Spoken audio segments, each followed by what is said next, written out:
मियाँ बीवी एक दूसरे को मुस्कुरा कर देखते हैं तो अल्लाह भी मुस्कुरा कर देखता है, क्योंकि अल्लाह को मियाँ बीवी का रिश्ता बहुत पसंद है। अल्लाह ने जब दुनिया शुरू की तो मियाँ बीवी के रिश्ते से शुरू की। मियाँ बीवी के लिए शैतानी मजलिस लगता है और हर छोटे शैतान से पूछा जाता है कि आज तूने क्या किया।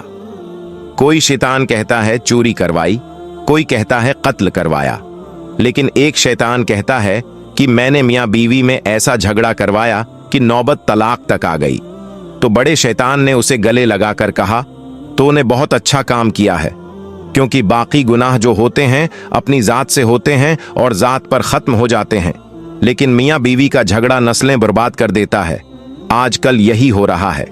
औरतें इतना एडवांस होती जा रही हैं कि वो रिश्तों की अहमियत ही भूलती जा रही हैं। जब भी लड़ाई हो जाए, मियाँ बीवी एक दूसरे को गले मिलकर खत्म कर दें। शैतान को खुश होने मत दो। वीडियो पसंद आए तो लाइक और शेयर जरूर करें।